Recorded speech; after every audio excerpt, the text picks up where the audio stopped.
Welcome to Rewatch and Rank. On this channel, we rewatch older TV shows, provide a summary and opinion on the episode before we rank each episode against each other. And today's episode is Naruto Prologue Land of Waves Arc, Episode 4, Pass or Fail Survival Test.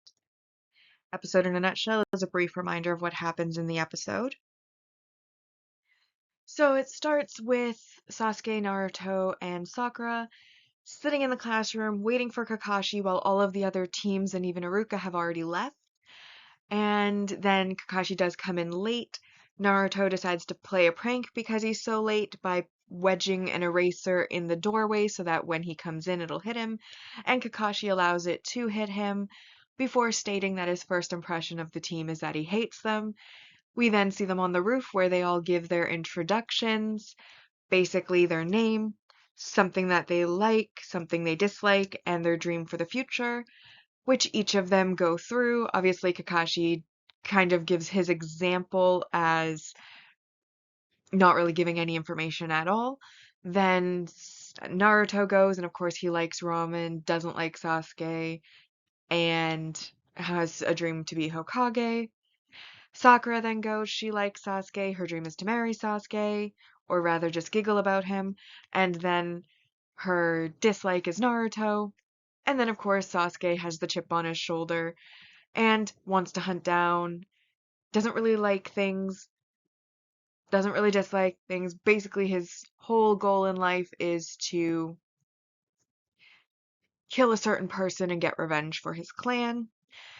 And then Kakashi tells them that they haven't really graduated, that they have to still pass his test in order to be accepted as his team, and therefore he is going to basically test them the next day, and he tells them not to eat breakfast before he leaves.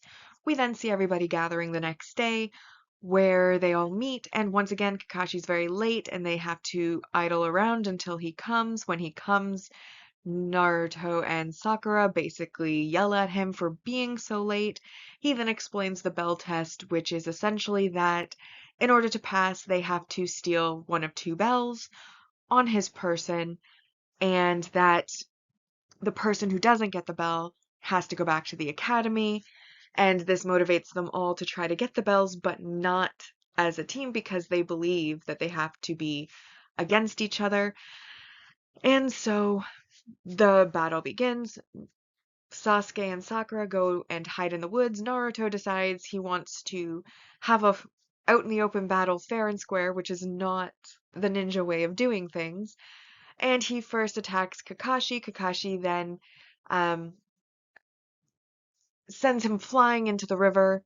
He hides shadow clones in the river, so when he comes out, he gets a lecture, but then he shows up with the shadow clones. However, then Kakashi swaps himself out with a clone, which then leaves Naruto literally fighting himself while Kakashi goes about his business, and sets up a very obvious trap by laying a bell on the ground.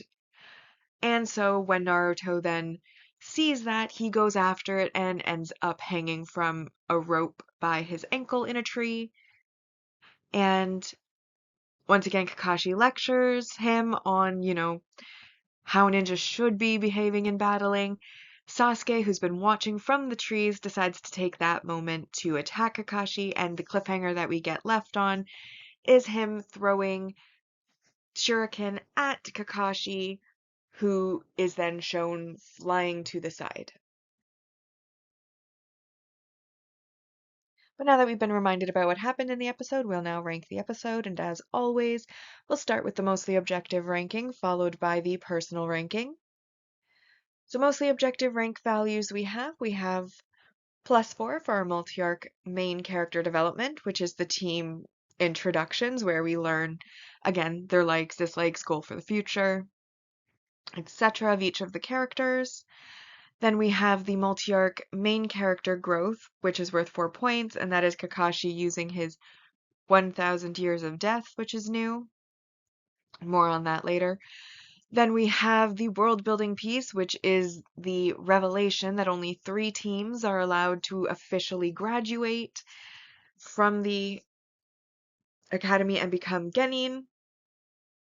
And now we come to our negative messaging or behavior.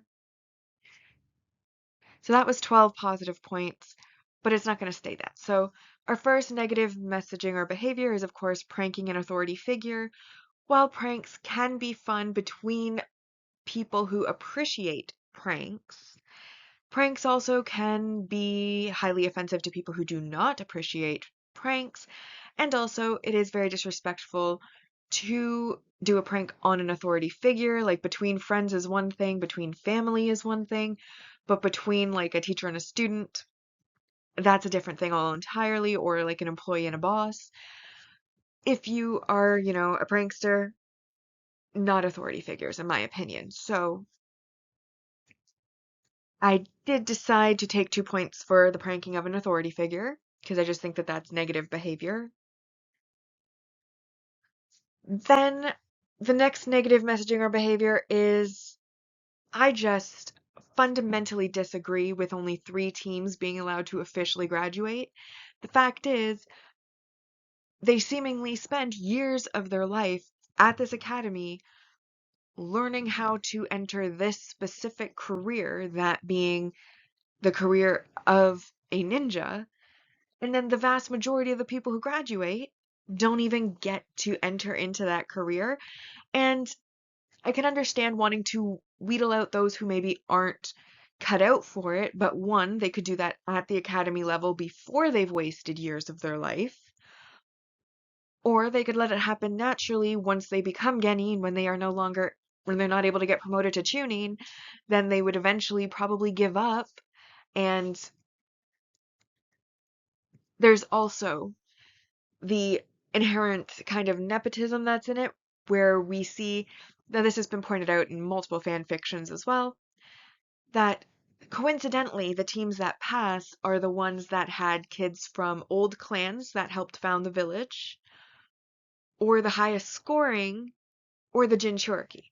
But anybody who was like a regular civilian entering into the academy, they basically graduated, believed that they were now Genin, and they'd have them register beforehand, because we saw that with My Name is Konohamaru when Naruto was giving his registration form. He already had his headband. All of them got the headbands. I think that it's just really dirty that they would, let these kids believe that they were starting a career and then be like, psych, no, actually, you don't get to be that. You have to now, after spending years of your life in this school, go and find some other job. But of course, our school was targeted towards being a shinobi, so good luck having the qualifications to do anything else. Godspeed. It's just, in my opinion, very, very, very bad. Like, it's not fair. And life isn't fair. But at the same time, like I said, there's other ways to wheedle them out. I mean, they start as Genin doing chores. If they're never able to move up, they'll eventually be kind of bored of doing chores and they'll probably leave on their own. But then that is wasted resources and they'd be paying them at that time. So I can understand wanting to avoid that. But again, they could then wheedle them out at the actual academy level or make them aware ahead of time that this additional test exists. And so that even though they may have graduated the academy, that they aren't going to be getting, rather than springing it on them when they're at their happiest, thinking that they've graduated and are going to be starting their career. That's all I'm saying, is they could have handled it better and they didn't. And I don't really agree with it at all, because when you look at it, it's years of their life down the drain on this education that they're not necessarily going to be able to use. And again, nepotism means that most of the ordinary students who come from ordinary backgrounds, unless they're like Sakura and literally the top scoring tester of the class, at least in the written work, will not be able to actually become shinobi. So it's like, one, why let them in the first place? And two, again, rather than springing it on them once they're happy and have graduated and have spent years on their life on it, maybe wheedle them out earlier so that they can actually maybe go to different education or earn a trade, another skill, figure out something that they actually will do as a civilian for their income, etc. So again, do not like that. -2 points. And then of course, there is a firm line between fiction and reality. And I understand slapstick comedy, and it is funny, and I'm not going to pretend I wasn't amused. However, again, if I'm being critical and I'm looking at it through a shift in mindset, Kakashi stuck his fingers up a small, who is an adult, stuck his fingers up a small child's bottom, and that is just really not good. But again, like I understand slapstick comedy, I understand the context in which it was in, and it was meant to be a comedic moment. Therefore, I can separate reality from fiction, but still just the action itself, I think is worth -2 points for sure. And so once we've taken off all of the negative points, that leaves us with a 6 out of 10 for this episode. And that brings our mostly objective ranking to in first enter Naruto Uzumaki, Sasuke and Sakura, friends or foes. My name is Konohamaru, and then this episode is currently in fourth place, Pass or Fail, Survival Test. Now, my personal ranking for the episode, I did decide to give it a 7. As I mentioned, there was a bit of a slow start, and there were some dislikable qualities that happened, but again, because I can personally differentiate fiction from reality and understand that it was meant to be comedic, I can also overlook things that I wouldn't overlook on the objective ranking list. I like that we got to know our characters better, which when you're first starting out watching something and it's not a rewatch is valuable information to have.